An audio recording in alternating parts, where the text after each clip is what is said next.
Okay, back to the plot. I guess Ash rides hoverboards now. He does about as well as it's possible to do for a first-timer, running into various objects and barely avoiding death by crashing. Eventually, he gets a knack for the board and catches up to the gangster's van. With Pikachu's help, they crash the van, and the police arrive soon after to arrest the thieves. Ash celebrates by naming his board the Quicksilver, but his jubilation is cut short when Ebbie arrives with bad news. Misty is gone. And considering Doppelganger's reputation, he's probably the kidnapper. According to Ebbie's knowledge, Ash picked a really bad person to be enemies with, as Doppelganger has defeated people much stronger than him in the past. The only reason Ash won last time was that Doppelganger wasn't in his home territory, and also because Ash kicked him in the balls. It's basically like in Bleach, when Ichigo initially faced the daunting task of getting Rukia back from the Soul Society. The odds were virtually impossible. Come to think of it, I'll bet Bleach had an impact on Mikazuki's writing too. I should ask him about this stuff sometime. After days of searching for Misty, the worst is confirmed when Doppelganger sends a challenge note to Ash. Literally, attached to a rock.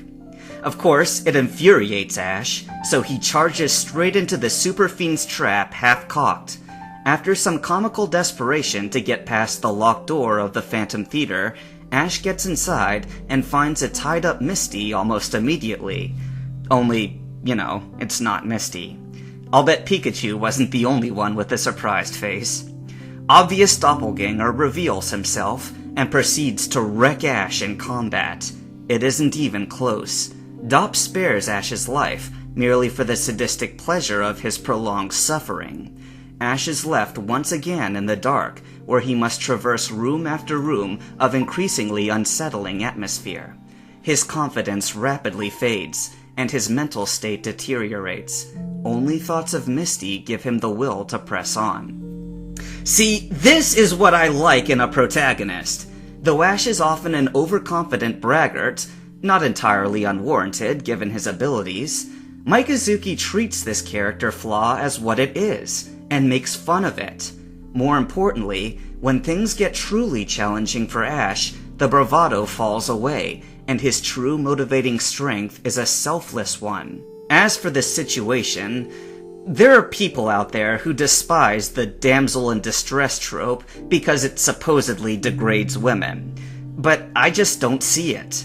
Men are naturally more prone to radical good or evil, and when the villains assert their biologically superior strength over women, it's up to the heroes to do the noble thing and rescue them.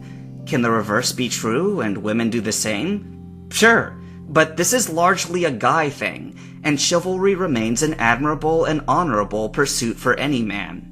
It may be old-fashioned, but please, just let us have this.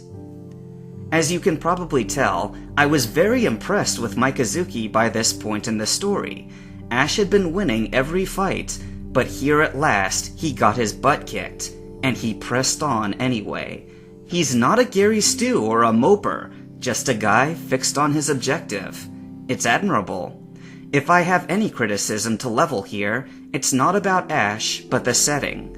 Mikazuki brought up the room with various costumes and masks, and used subjective language like creepy when describing them. For the record, this is okay to do, on condition that the feelings are attributed to the beholder. Otherwise, describe what makes them creepy. Show, don't tell. Listen to me, talking as though Mike hasn't had 15 years to improve. I'm not aware of anything he's written recently, but I have no doubt that it's top of the line. Okay, enough getting off track. Ash eventually has his second-round battle against Doppelganger, which is short-lived when he sees the real Misty being held hostage. He swallows his pride and begs Doppelganger to let her go, but the fiend drops him into a mirror maze underground beneath the theater. There, Ash is attacked by reflections of himself, and he only defeats them by smashing their home mirrors. Over the radio, Ebbie reveals to Ash that he and Brock can't hear anything, and that Doppelganger must have illusory powers that make Ash believe he's fighting. Ash manages to overcome the illusion, and it takes him to his final destination, the third round arena, the Circle of Mirrors.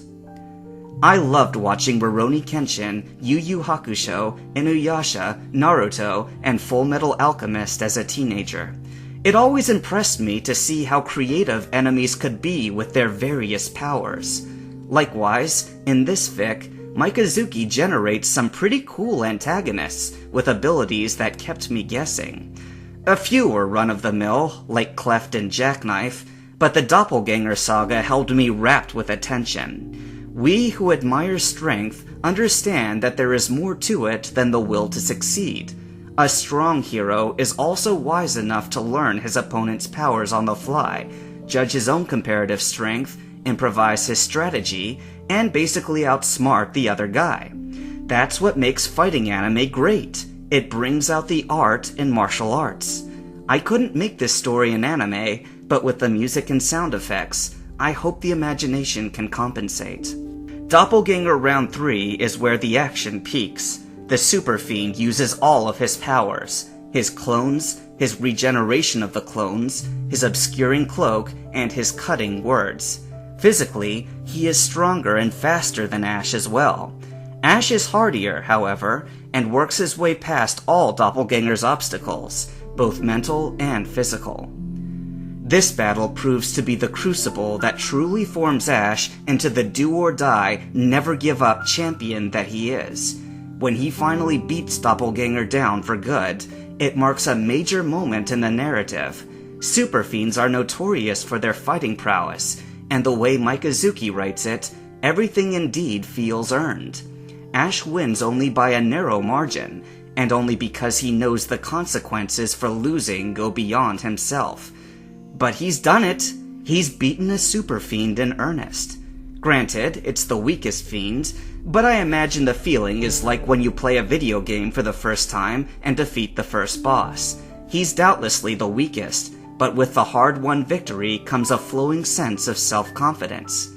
I can do this, you think. I can take these guys. Again, Ash's nobility surfaces, for he doesn't concern himself with such thoughts at the time. His only thoughts are for Misty, and relief that she is safe.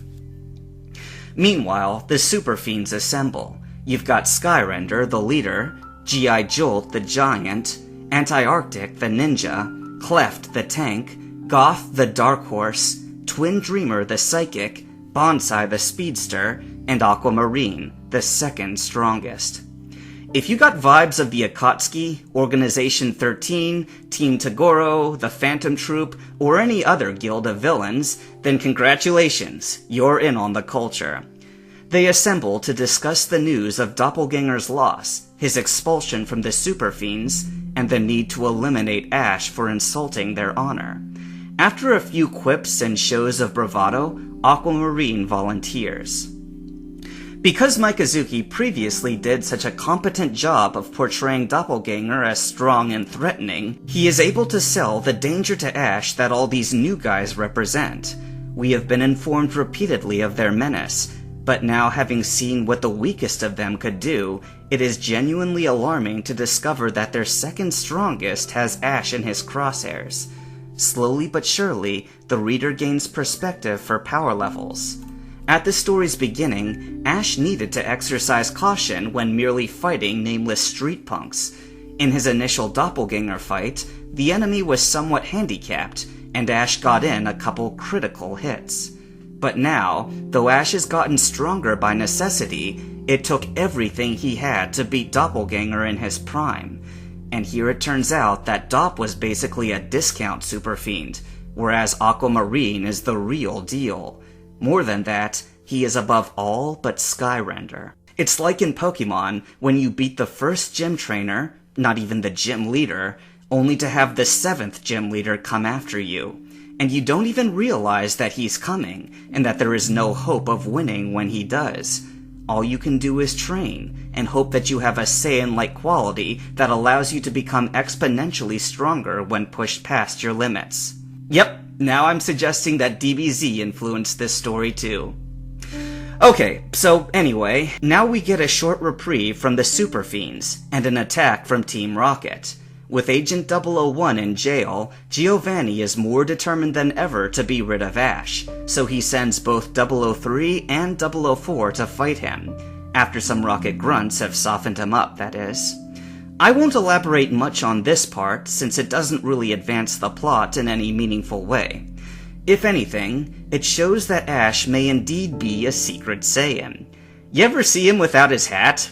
A little more growing out of his hair, and he looks just like Goku. All joking aside, he's been training with his Pokemon just prior to the attack, and been badly blasted by the lot of them. He then spent the whole battle fighting on the verge of passing out. It's a reverse of the first doppelganger encounter. This time, he's the one who's handicapped, fighting 2 Rocket Elites after braving a horde of their underlings, and he still wins. It goes to show that he may still be comparatively weak to a super fiend, but he's already tougher than anyone else. It gets you thinking, just maybe, Ash has some minuscule chance of surviving Aquamarine. The day of reckoning draws near. Misty spots Aquamarine wandering the city, and after hiding herself, reveals to Ash that he's been stalking her for years. Ash reacts jealously at first, but eventually, Misty gets it through to him that she hates Aquamarine. As for the Super Fiend himself, he spies Ash out, and becomes enraged when he sees him acting so familiar with Misty. This part's always confused me. Not the outrage, but the length of time it took to come out. Aquamarine saw the picture that Brock sent around, of Ash and Misty seeming to kiss on the couch. It's how he identified Ash's face in the first place. So why didn't he blow up the second he saw his target was with his wannabe girlfriend? I can only assume it was an oversight on Mikazuki's part, and he's probably been informed of it by other reviewers in the last decade and a half. Well, this stuff happens. When it does, I shrug and take the nihilistic stance that it's just a fanfic. Who would remember it after all this time, anyway? Alright, so what follows is a bit of slapstick humor. Ash accidentally runs over Aquamarine with his hoverboard after testing the speed mode. Afterward, when Aquamarine tries to harpoon him, Ash crushes him with a statue head and delivers a kick to the nuts and a kick to the noggin. Much of humor is based in the unexpected. All this time, Mikazuki was setting us up for a one-sided slaughter against Ash. Then here we get a total knockout of Aquamarine, and it's not even close. The other Super Fiends all have a good laugh when they hear about it, and Aquamarine smashes a wall in rage, accidentally breaking his hand in the process. This is, after all, a silly story too. You gotta embrace the silliness. So, what do we make of this? The Super Fiends had such a reputation going for them, and here we learn that their second best is a tantrum-throwing clown. Do we take Aquamarine seriously, or do we not? Well, Doppelganger set the precedent here. Ash initially defeated him in a similar manner, and look how the second encounter went. I laughed, but at the same time, I acknowledged how quickly Aquamarine's body recovered from its injuries.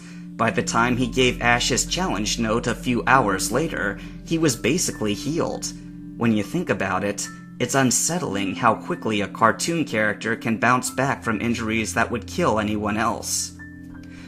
The second fight with Aquamarine commences the next morning, not in the name of the Super Fiends, but for the sake of settling who is worthier of Misty's hand.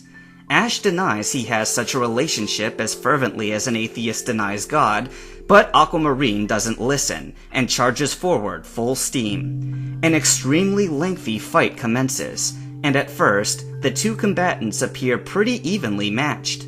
However, the longer the match goes on, the more obvious it becomes that Ash's attacks aren't having an impact on Aquamarine. Ash has a hardier defense, but Aquamarine rejuvenates faster than Ash can deal damage. Even when Ash does what he's never yet done and tries to flee the fight, Aquamarine drags him back.